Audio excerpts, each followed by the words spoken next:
Hello, everyone. Welcome to the Health Evolution Collective. It's been a little while since I've been here. So I've been in Melbourne and just enjoying, well, not really enjoying lockdown, but had a bit of a break over lockdown. But I'm back tonight and I have the pleasure of introducing you to Brodie Cambourne, who is an exercise physiologist and the owner of BrainFit Exercise Physiology in the beautiful little town of Nowra on the south coast of New South Wales. So welcome, Brodie. Thank you, Tracy. Thanks for having me. Oh, you're welcome. It's lovely. It's lovely to have you on. So, of course, the internet is such a small world. And when I must have mentioned your name somewhere, and it got talked and spread around the family. And I heard that you had actually looked after my uncle at some stage, which is just lovely to have that connection. Yeah, he's a wonderful man. Yeah, he is. Yeah, he is. So let's talk a little bit around what it is that you do. And I guess, you're a fan of the low carbohydrate diet, both personally and professionally. And having been an exercise physiologist for 25 years, you must have seen a huge change over that time. So do you want to share with us a little bit about, what that's been like for you personally, and then a little bit around professionally as well? Yeah, no problem. So I graduated my undergraduate in 1995, and then I went on to do a master's. And my focus back then was obesity in children, because it was the big talking topic back then. I opened a gym at the same time just for kids. So I had one of the first gyms just for kids in Wollongong. And I'd have lots of the little kids that would come in who weren't fitting into sport or struggling with weight.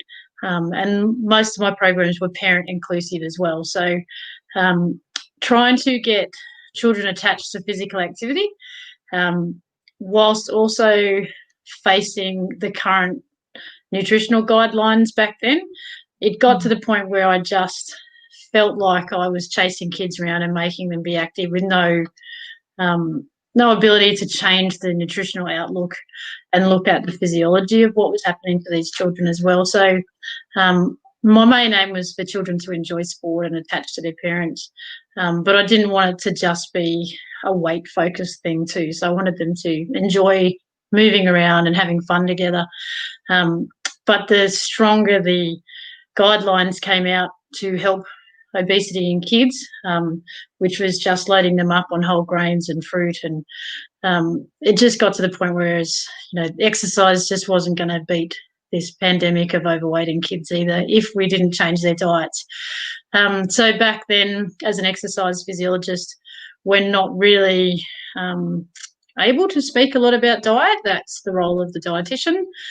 So I kind of just sat in my box a little bit, and I moved on to other things. So I moved on to health promotion in lots of different communities, Indigenous communities, and I travelled around Australia a little bit running health promotion projects, where I still saw a lot of the same sort of dietary advice.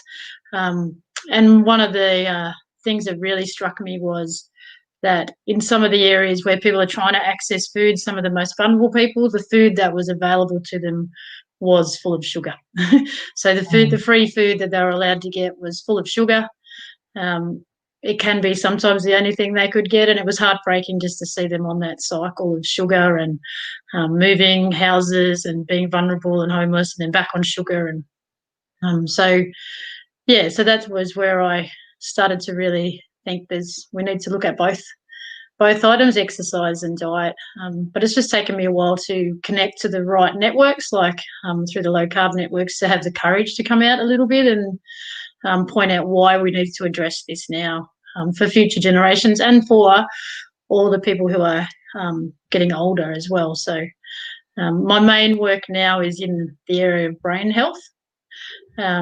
So most of my clients have a neurological disorder, or they've had a stroke or a brain injury. And it's really hard to just say to them sometimes that exercise is enough. So the more I learn about brain metabolism and what fuels our brain, the more I want to reach out to those people and say, let's have a look at what you're eating as well as your movement. after a traumatic brain injury or at the early stages of Parkinson's. So we can extend the quality of life of these people a little bit further too by looking at how they're fueling their brain. So that's probably my biggest passion now, is brain health. So, you know, I see people every day who have, you know, they battle every day to try and get through every day with their neurological condition, and I wish I could give them more information about how to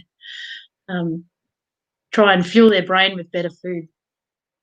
Yeah, so that's where I'm at now. Wow. I didn't realise that you'd done so much and worked around Australia as well. It must have just, you know, been a huge learning experience for you. What was it like for you when you sort of started delving into the research yourself and started to say, you know, because this is like for so many of us that work in this, you know, field now, you know, there's a personal crisis or something, you know, happens, and you're like, okay, I've got to find out more what's going, you know. What was it like when you did that? It's frightening because I have so many clients with, they've got not only a neurological disorder, but underlying that is so much metabolic unwellness, and trying to find which area to address first without losing time. That's for that. The first, I was frightened. I was like, I don't know how long these people will be around for. What do I address first? Quality of life, extending their life. You know, so I had to try and look back and say, well, let's do this to myself first and see what real life stories I can pass on to the new neurological clients as they come in, to show them that, you know, if I am able to do this with my body, which is connected to my brain, with no metabolic dysfunction occurring, and actually feeling more alert, feeling less depressed, you know, some of the benefits for me, then bit by bit I might be able to teach some of these clients. So the real turning point for me was, and I don't share this very often, but it is, you know, I'm a bit of a storyteller, so I did have a client pass away in my class who was only in her 50s from a massive stroke, and so it was just her and I and her husband, and that was heartbreaking. So I waited for 40 minutes for the ambulance to turn up, knowing that this person's not going to survive. And she was epileptic. She had lots of other metabolic things going on. So after a few weeks after her very sad passing, I just thought, I don't want to risk that again. You know, I don't want to be in the room again when that happens to someone. So that's when I started to really just think, well, let's just get as much research as we can and make sure that doesn't happen again. So, and I'm sure that, unfortunately, because this standard American diet and the heavy carbohydrate diet's been around for so long, we are going to see more of that happen at younger stages in people. So it used to be not something that we would worry about even in exercise. So I know, you being a personal trainer, we never really worried about 45-year-olds or 40-year-olds and what, you know, type of exercise they could do, or, you know, they were fit enough to keep up with the rest of the group. But that's not what it's like anymore. So I do worry about the 50-year-olds and the 60-year-olds and the 70-year-olds out there who are still pushing themselves like 30-year-olds, not knowing metabolically what's going on underneath all that exertion as well. So when they've had this standard diet for, you know, eating this diet for 30 years. So yeah, that's kind of what was my turning point. We all have a turning point, and that was it. I don't really want to witness that again, and I don't. I know that there's so much research to make sure that, you know, it mightn't have been anything to do with diet. I'm sure it wasn't. It was a combination of lots of things. But lots of things that, you know, lots of other people might have as well. So, yeah, so I'm really careful about who I work with, and I'm really at that point now where I'm starting to say to every client that comes in, we need to address your metabolic health as well as your falls prevention. And we need to look at the whole person and not just keep piling medication upon medication. I'm really, as soon as I see a medication list that's quite long, I'm really, right, all you can do is walk. That's all I'm going to allow you to do is walk. Do you find when you say, you know, we're going to address your metabolic health, do you find some people, do people understand what that means? No. Or do they just, no? Yeah. No. So they mix up metabolic health with metabolism. Yeah. Okay. So they haven't, and they say, my metabolism's always been good. I've never put on weight. I can eat anything I want and I've never put on weight. So they mix that up. They've not had it explained anywhere along the line. Even if they, if their referral form does say metabolic dysfunction, type 2 diabetes, fatty liver, everything that falls under that metabolic banner. When I ask them, do you know what this means? 99% of them don't know what it means because they haven't had it explained to them, or the person that is working with them hasn't had time to explain it. Can you explain it now? Because there might be some people listening that don't, really understand what that means either. Yep. So when I get a referral through for, say, metabolic syndrome, and I say to people, do you understand what metabolic syndrome is? So it's a broad term where they look at your waist to hip, your weight, your blood glucose levels or your HbA1c, and your triglycerides. So when those three of those things are coming out of whack, or they're starting to be dysfunctional, then you're termed metabolically unwell. So whereas I will kind of look at one or two and say, look, you're on the way to being metabolically unwell, rather than wait till 3 or 4 of them have started to occur. So it doesn't have to be weight. So there can be some very thin people that are very metabolically unwell. So and that's a really important point to point out to a lot of the people too. So I can have some people that are slightly overweight, but metabolically they're improving every day. So when we review their blood tests and their doctors write back again and send their latest blood tests through, you can see that things are starting to improve metabolically, and then they start to lose weight. So I really take the shift off weight to start with, and I concentrate on movement and knowledge in the metabolic area. And, you might get, at first I might get 1 out of 5 people that came back because most of them just get nuts too hard. But now we're getting more and more. So it might be 3 out of 5. It's all determined on the first conversation you have. I might only have 1 referral to these people through Medicare, so I've got to choose my words very carefully. So that's a lot of pressure for you. Yeah, but then we run these Zoom groups, and then I link them to people like yourself, and so if I can get as much information out in one hit and increase their literacy, or their fitness literacy or health literacy, which is why I run Fiteracy. If I can increase their understanding of all bits and not make them realise you don't have to be an expert in this to understand it.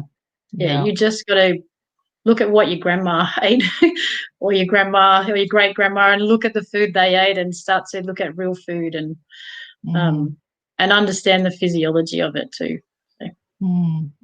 I like that. You're doing such great work. Can you share a little bit around your personal then? So how has it looked for you? Obviously an exercise physiologist, loves exercise. I can imagine 25 years ago your diet probably looked a little bit different to what it might look like today. How has that changed for you? So 25 years ago, I'm just finishing uni, so there was a lot of beer involved at university.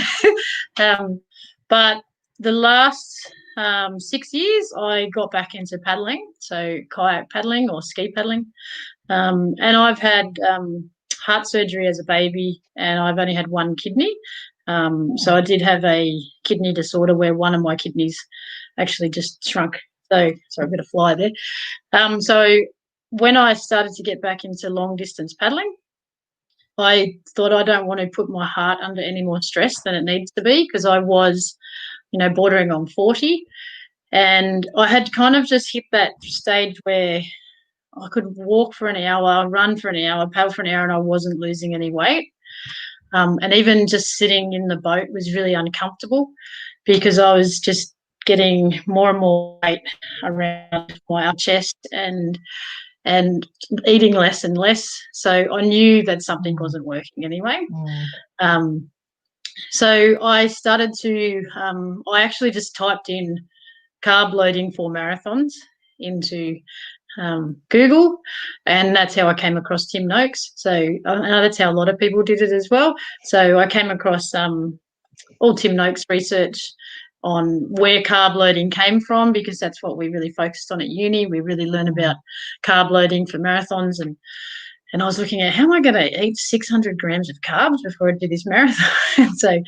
And then stumbling through that, that's how I found all the research on that wasn't quite the right way to go. So I started following Tim Noakes' pages, which led me on to Gary Taub and then everybody else. So I kind of just opened the rabbit hole there.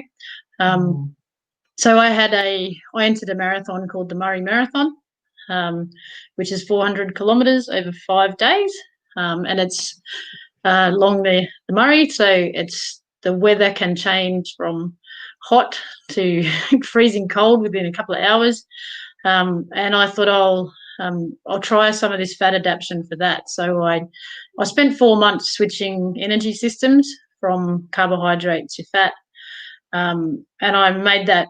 I was surprised how easy that paddle was mentally for me. Not physically. Physically, it's always going to be hard, but mentally, I didn't have to stop and think about eating because I knew my body could burn fat. So I really I had no more than 20 grams of carbs a day, and then the rest of it was just fat fueled. So I didn't have to stop at points where other people would stop and fuel up. I had no pain at the end. And by the third and fourth day, I was faster than I was on the first day. So I started to really believe in the research and the evidence behind what physically happens to your body as you train on fat, how much stronger that you get as well. So, and so I've done that ever since. So, and just now I've experimented with a couple of different races, different amounts of fat, different types of fat. So whether it's animal fat or coconut oil or different amounts of carbohydrates halfway through. So I might have 10 grams halfway through. I'll wear a continuous glucose monitor during most of my races and leading up to it. So I can see that during those 8 to 10 hours. So some races are 10 hours flat out for 150 beats per minute. My body is generating its own glycogen from my fat stores. So I just flatline the whole time. I'm not dropping off. I'm not doing this all the time. I just cruise along and I don't lose any mental clarity. So in those type of races, it all comes down to making sure you're thinking positively. So that's the real reason I did it, to just have the mental clarity, but physically coming out without pain. And I've had shoulder surgery, and so I just wanted to come out and not hate getting back in. So if I there was one race I did where I had a bit of a sore back, and like I only for about 10 minutes thought about that back injury, because you got to push that negative thought out or you won't make it.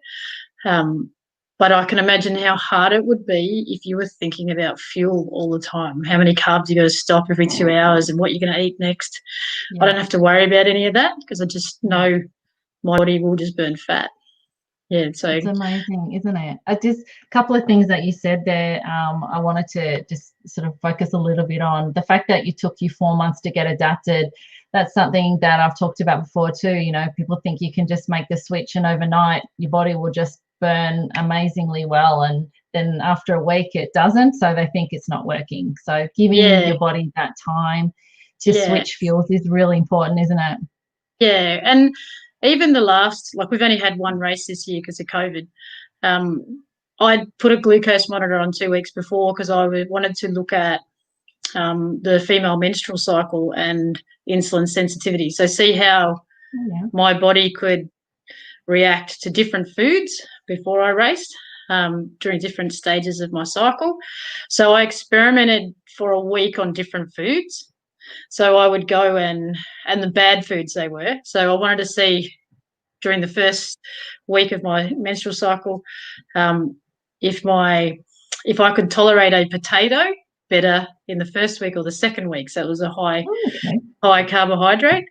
But so it might have been one thing a day that I tried just to see the spikes go up, and then just to see how during the second week of my cycle I was a lot more insulin sensitive, so my body would push that away a lot quicker. So that would be a good time to actually train with a little bit of carbohydrate. But just those experiments once a day put me way out of whack for the first day of the race. So getting in the boat for a 5-hour race, the first hour of that race, where normally I will flatline, my body was searching for the right fuel because I'd stuffed it around every day leading up to it. So it took an hour for me to just flatline again and cruise. But that first hour was the hardest hour I've done because I was my body was trying to use sugar and carbohydrate because I'd just spent 2 weeks playing around with food. So you can fall off it pretty quickly. Yeah, and that, I can do that once a week. I can have the metabolic flexibility to eat something not so good, once a week, but not every day.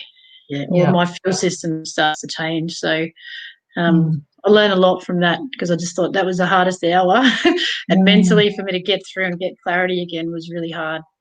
Good on you. Yeah, I can imagine. I love the CGMs. I've done it for 2 weeks. It's like Christmas. Yeah. It was a lot of fun. Yeah, a lot of fun, and it definitely taught me, just showed a lot too of what my body was doing, and just having fun trying different things. And not that it was fun when I had oats and banana and breakfast cereal and all that. It was not very fun, but it's still, interesting to see how my first week, I didn't really experiment, and I kind of was exactly like you, just sort of flatlined. And even with my training, because I've trained fasted for 4 or 5 years now, so there was just only a tiny little blip, obviously, when my body needed to make the fuel that it needed, and then the second week, it was all over the place. And and you just feel tired, and your sleep is worse. So that's one of the things I noticed when I experimented with a few foods. My glucose was all over the place when I slept as well. So my sleep became disturbed. So as soon as I started putting those foods back in, my sleep patterns went out of whack. So that's another contributor to insulin resistance, which we'll talk about soon. So everything just started going out of whack as soon as my fuel system got confused again. So, I'd wake up in the middle of the night, cold sweats, and and having big highs and lows when I was asleep. So I was like, wow, that's so interesting. What happens to your body, while you're sleeping, just from adding some of those. And some of the foods I was trying had oils in them, but I wanted to see the difference when I had something that had, say, a canola oil in it, or so I added in things that I knew were really bad for my body. Then I just, the best race I've ever had, which was a race on my own, actually, because I just tried to do 200 kilometres on my own in 3 days, which is normally a race we do in South Australia, but because of COVID, we couldn't go. I just did that purely on meat. So I just ate meat the whole week before. And where we are located, right near Lake Conjola, it was very affected by the bushfires. So I carried a tin of meat with me while I did. These were like 8-hour paddles a day, flat out. But I had a big hawk follow me the whole way. So every time I pulled over, there's this 1.5 meter hawk. He was huge because he's the only one that survived the fires, I think, just flying above me while I'm trying to eat pieces of steak and bone broth. And so I don't know whether you could smell it, but I was like, this guy's going to steal this off me on the 3rd day. But that was the best I've ever felt. So I paddled the fastest on the last day in 40 km/h winds, freezing cold, on my own, so I had no motivation, no one to egg you on, but I was just the clearest I've ever felt, and that was just animal fat. So I'll I like to do little experiments like that just to see how I felt. Probably not with the big bird chasing me around, but that proved to me the power of animal fat. So I really then increased my meat intake for longer distances after that. So instead of just previously, I was just on avocado and coconut oils. And interesting. Yeah, so probably a lot of people are thinking that's going to be really bad for your heart, but that will lead on to where we're going to go next, I think. Yeah. Well, just on that, so have you, since that experiment, are you more carnivore now than you were before, or is it still just always, experimenting? Or it feels probably more carnivore. Yeah, like I know if I have to function a 12-hour day at work and I'm busy, I will eat meat. I'll have meat at lunch. I'll have meat for dinner. If I have to stay alert, I just don't feel like going towards anything else really. When I feel hungry for meat. And I was never really a big meat eater before that. I grew up on a farm, so I saw Dad kill some of our cows and stuff, so that turned me off things. But now I know the brain benefit of it. So that's why I kind of, when my clients come in, I get them to choose how they're going to go, but I will explain the flawed research behind why not to eat meat. So a lot of them come in and say, you can't eat that because, meat gives you cancer. So I have to kind of outline where all that research came from and try and undo a lot of that brainwashing that has occurred so many years as well. So, and that's the hardest part. It's like trying to change someone's religion. So sometimes I've got to pick my battles and think, well, I'd rather them just be happy and feel safe with what they're eating. But then sometimes someone will just ask a question at the right time and I can open the door to some of the evidence that's available. And and there's so much out there. I mean, I love Dr. Georgia Eade. She talks so much about the brain and animal fats and what we eat, and there's definitely stuff out there, but you're right, people have got to want to know, and they've got to want to listen, they've got to want to see beyond what they currently think. And I don't know anyone who would change their religion, so it's pretty tough to change, isn't it? But it doesn't mean we can't offer and share. And if you see that opening, well, just have a look. This is what I can see. I probably wouldn't have listened to me 5 years ago. I would have walked away from me, just going, where'd you get that from? But once you would have discovered, once you've read this or watch some of those good movies that are out there, like Fat Fiction, and you can't unsee that stuff. So you can't. I just feel like I couldn't not do what I'm doing now because I've seen all the evidence. But now it's trying to find a way to present that in ways that is attractive to the general population, that's not over technical. So that's why I'm trying to simplify it down a little bit. And oh, good on you. Well, I wanted to talk to you too about the coronary artery calcium score. So we've been, had a bit of an online chat about it because I had one recently, and my score was 0 after 7 years eating a high-fat diet. And there's a lot of misinformation too out there around fitness and health. And I was hoping you wouldn't mind. I was just going to read this little bit that you sent to me around some people around your work. And you said, every day I meet and work with people in their 60s plus age group who are very metabolically unwell, which has led to neurological disorders or inflammation problems. Many of these people were athletic people or active people who followed the low fat directives. They feel confused as to how they became unwell when they followed all the guidelines and took on board all the advice provided by their health professionals for years. That almost made me cry when I was reading that. It breaks my heart that so many people are, I guess, led up the garden path with misinformation when it does come to their health. And, there's such a thing out there that exercise is medicine, that you can outrun a bad diet, that you can just exercise off and eat whatever you like. So what have you seen around that, and how then does it relate to, we talk about the coronary artery calcium score?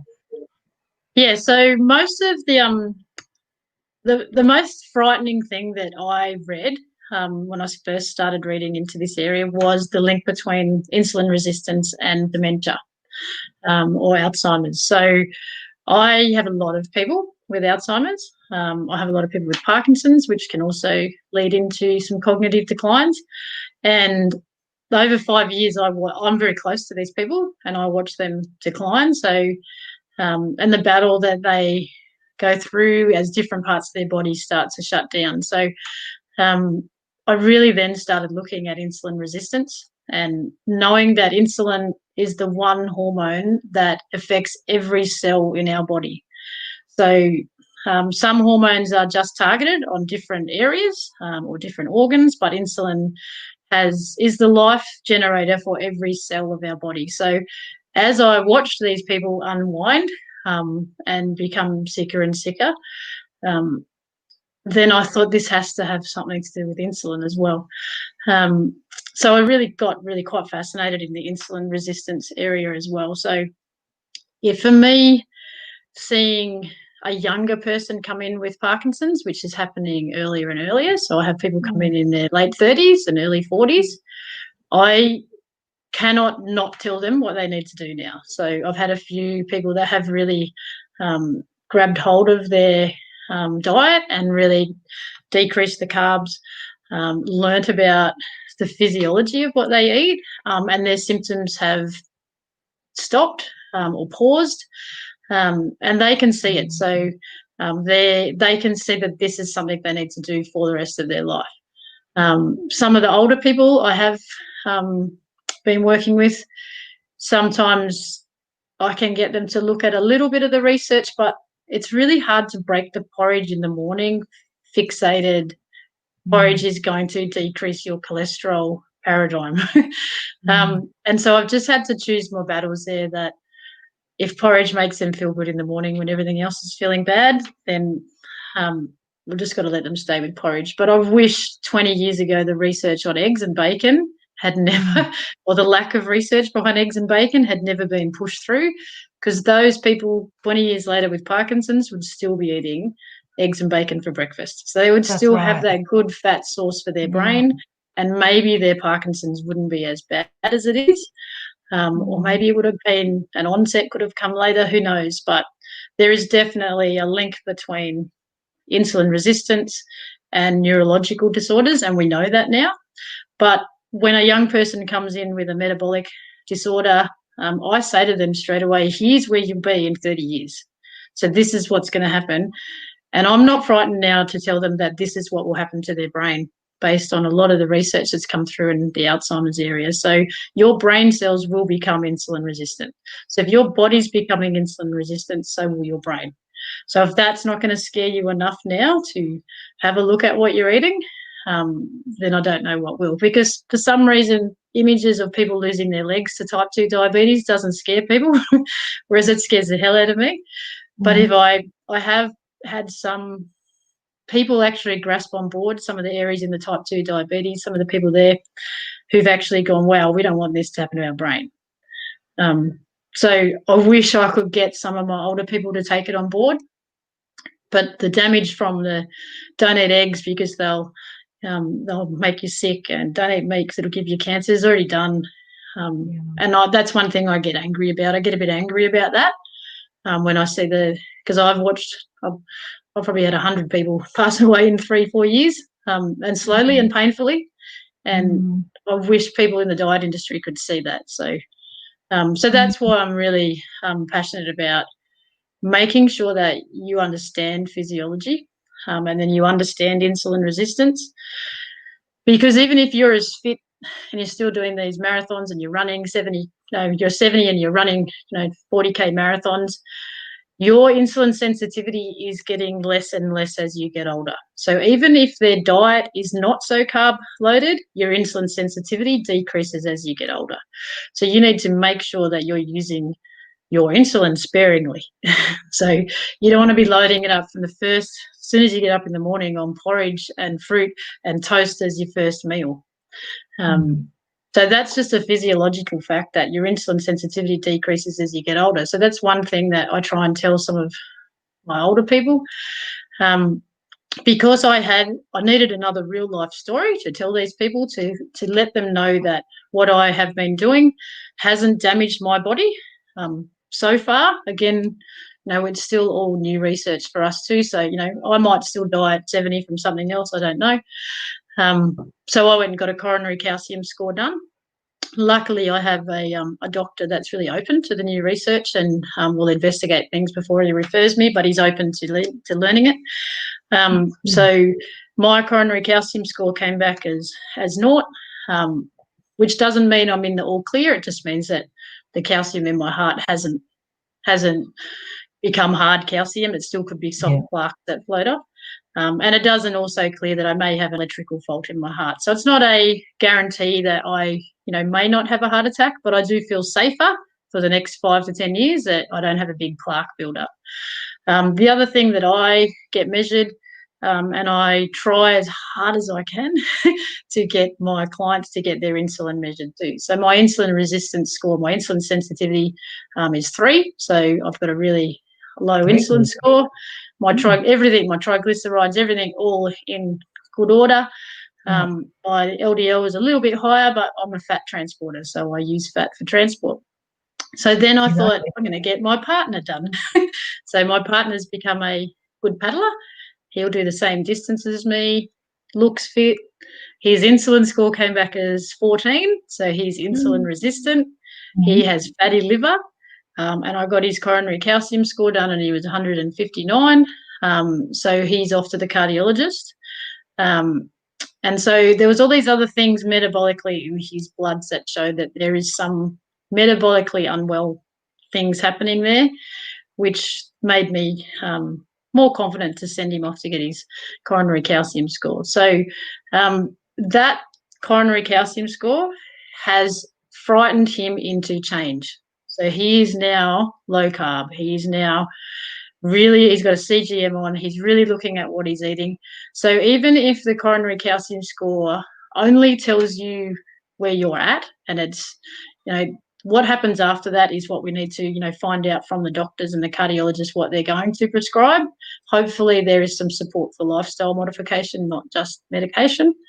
But even if that was the one thing it did, was to frighten him into change, then he will become more metabolically well, and he's aware of it now. So he didn't listen to you for the last 4 years? No, because he's in his 50s and invincible, and because he thinks he's fit. And there's a lot of 55-year-old men out there who just go, I'm fit, I can paddle for 3 hours, I can run for 2 hours, I can do all this. Well, isn't Professor Noakes a great example of that? Yeah. Type 2 diabetic and ran how many marathons in one, it is a big misconception out there that just because you're fit means that you're metabolically healthy. So we've got a group of paddlers, and they've all now, they're all off going to get their coronary calcium scores and their insulin tested, just as a benchmark. If it's just a benchmark to say this is what we're going to do this year, and then 2 years' time or 3 years' time we'll do it again to make sure the calcium score hasn't got worse, then if that preventative medicine is out there, so that's $150, just to create some lifestyle change. So if you got that score back and you ignored it, then that's your choice. But if you got that score back and realise there is some plaque starting to occur in your heart, then you will ask questions what to do next. So I've spoken to a few of the doctors on the low carb groups that we work with, and we don't want to create a knee-jerk reaction for people to go out and get all this done without them understanding the lifestyle modification first. So the last thing we want people to do is go out, get a score, and then get polled on different medications. So there is a big education gap there that we need to do first to make sure people understand there are things that you can change now with your lifestyle or how you load your fuel before your big races that can contribute to that not getting worse. So taking into account that we are getting less insulin sensitive as we get older, I try and get all my paddlers who are part of my crew, who are over 40, to go and get their metabolic profile checked, including their insulin. There is different ways to test insulin resistance, but it's not as easy to access. To put a CGM on, so $92, they can put a CGM on for 2 weeks and learn what their glycemic response to food is. So that's been the best thing for my partner. He's realised that he has had something that was advertised as low carb, which is the gimmick. And he said, he went and bought it because he wanted to be proactive, and it just flew up off the scale and stayed up for ages. So it's been a good been a good opportunity for him to see that some things will make him stay up for ages. And then there's other things like just having bacon and eggs for breakfast. He's starting to flatline. He's more alert at work. He's sleeping better. And that's 2 weeks, of just starting that change. So if $92, $150, $300 a year, you could probably learn enough data on yourself to then present to your GP, hopefully with some education behind lifestyle modification that may prolong your heart health, which will prolong your brain health. So that was the ultimate endpoint, is you want to have a healthy brain. Yeah. That's don't want to be paddling all these marathons for 15 years and then not have a healthy brain at the end of it all. No. Yeah. And just on that, CGM, because obviously it's your blood glucose, but we know, if we can see if our if our glucose is high and it's staying high, well, we know then our insulin is having to work really, really hard to bring it down. Yeah. So we can sort of see that correlation happening in front. Someone's asked, what do you mean by insulin score? And they've said, is that your HbA1c? Which we know it's not. So insulin score is that you've got to ask. Most doctors won't test for it, but it's how your insulin is working, basically. Yeah. So the difference between a HbA1c, so I'll use my partner again because I've got permission to use him, is that even if he went in for a HbA1c test, he would come back as having a glucose reading of 4.5. So he would never be picked. They would never suspect anything going on, because that average score over 3 months is an average score over 3 months. So it's not finding the variability in what he eats. So he may only eat twice a day, but his blood glucose may shoot up one of those meals to 12 or 13. But over 3 months, that evens out to 4.5, 5. So it's not ever picked up in the HbA1c. So that single point data from a HbA1c is not a reliable test of what really your response to food is. So because did you say this 4.7? Yeah, he'd come in at 4.7. Because he is insulin resistant, what is even happening with his food now? He's only kind of going between 4 and 7. It does not mean that he's not. It doesn't mean that he's metabolically well, but he will go from 4 and stay at 7 for 3 hours.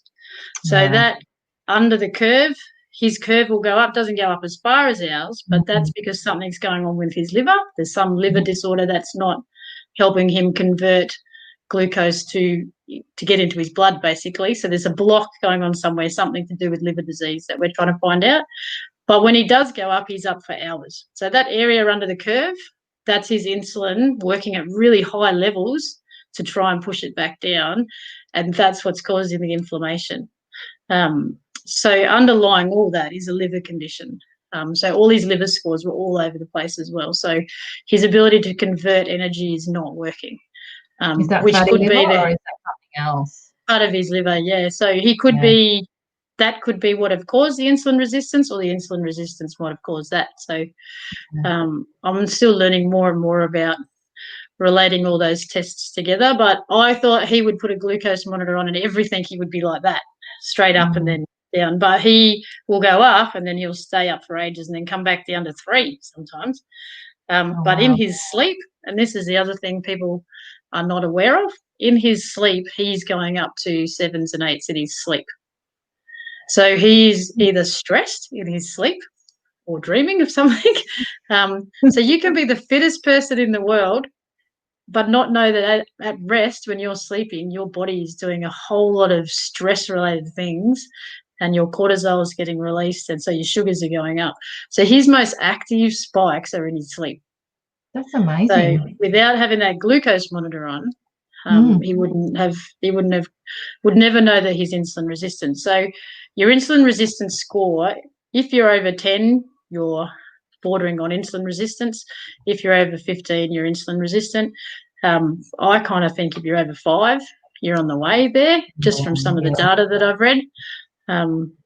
But it's not ordered in your standard blood test. That's why you won't hear much about it. So it's just, you just get your standard blood test.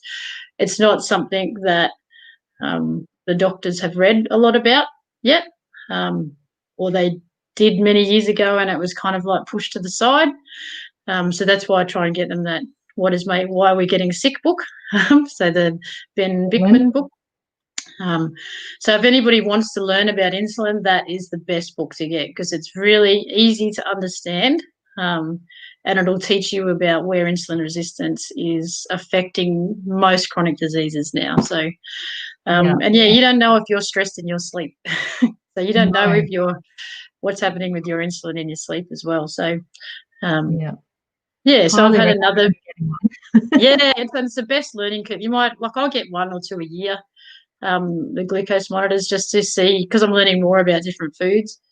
And I'm learning more about, what's in plants as well that mightn't be good for us too. So combining the two together and then seeing what my body does with that.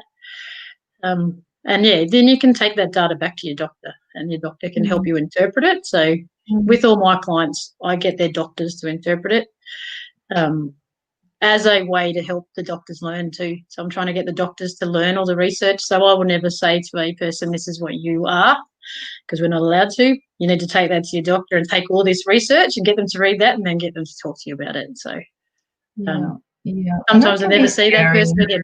No, exactly. I think that's a big challenge. I've heard that a lot too, and it's scary for people having to do that. But I think thankfully there's more and more doctors out there that have the knowledge and the interest in it. And but sometimes there's no choice, is there? There probably isn't a huge array of doctors, in every place that has the knowledge of lifestyle or the interest in it. And it can be very confronting. Yeah, and just they're busy people too. So I know in mine, we see people for half an hour at a time, but it's back to back. Yeah. But can you imagine seeing people for 10 minutes at a time for 8 hours, and you're not? There's not a lot of headspace for them to go and find the latest stuff easiest as well. So the more easily we can get them to access it as well, and take some of the confusion out of some of the research that wasn't well done, some of the biased research. But I've got some good doctors who are really taking it on board now, and and I get all these referrals for men in their 40s, so all metabolically unwell. So there's one doctor that's really grabbed onto it, which is good. So he just wants me to give them the education because he knows there's not enough time in the exercise area. He just wants me to give them the education on exercise, insulin sensitivity, and lifestyle. So I figure if he didn't agree with it, he wouldn't keep sending them. So obviously. Well, it's been so great to talk to you. Probably got to wrap it up and let you go. But I just was hoping you might be able to share, a final piece of advice. I know it's hard to give just one, but one of the things, we were talking about in the beginning is I try and make what I share just very open and non-confrontational, and just, I just want to show people that there are alternatives. And yes, it might seem scary, but, it's not as scary as probably what you think. So, what would you say as a final piece of advice for someone sitting there thinking that maybe they could improve their lifestyle? Don't flog yourself with exercise. So don't think exercising for longer and harder is going to make you healthier. So some of the healthiest older people I've seen are people that just walked every day at the same time. So their body became in tune with walking before breakfast. Those are the people that, weren't loaded up on cereals and then tried to go and do some exercise. They just walked every day at the same time, kept all their postural muscles strong, kept their fasting for longer. So they, had a small breakfast and a long walk. That's probably the best advice that I learned from my older, healthier people who are still striving in their 80s. They're just eating when they're hungry. They're not, they're not addicted to all the sugars and the caffeine and the drinks that this generation is addicted to, and they're not putting in fake foods. So they're not shooting down gels while they're going for a walk. They're just walking in a fasted state, walking every day, same time, probably the same track, I don't know. But then they know when they're not well because that walk gets harder. So they know they've got a baseline that they've had for 30 years that tells them something's going wrong. So if you can create a habit like that, then you'll know that something's not working, rather than, putting too much stress on your body. Oxidative stress from too much exercise can be just as damaging to you as well. So just be gentle with yourself and routine, and listen to your body and eat when you're hungry. Beautiful. That's about it, really. Yeah. I love it. Well, thank you so much for your time in coming on tonight and talking to us. There's a few comments, but when you go off and you can hop on and have a look and someone's Ben Bickman. I talked to him on the Health Evolution Oh, podcast. did you? Wow. Yeah. Yeah, I had him on. That was probably the biggest. Well, him and Tim knows. Yeah. So I talked to him as well. Very lucky. But the chat with Ben Bickman, I had tears by the end of it. It was a wonderful chat. What a human being, just an amazing human being and a lovely man. And I definitely recommend people read his book or search him on the internet. I mean, he's talked to a lot of people. He shares very openly and honestly, and you know, he takes all the scariness out, if you like, but he puts it. He's honest too. You know. Yeah. He's honest. Oh yeah, I'd love to meet him. Yeah. Get to some conferences I'd love again to meet one him day. too. I only saw him on, Yeah. sitting like this, but I was very, it was just so lovely. Yeah, completely in love with him. Happy to admit it. So oh, lovely. Well, great to meet you, Brodie. Thanks again. Oh, and thanks if anyone so much, wants to get Tracy. in touch with Brodie, they can find you on obviously Facebook. So thank you so much.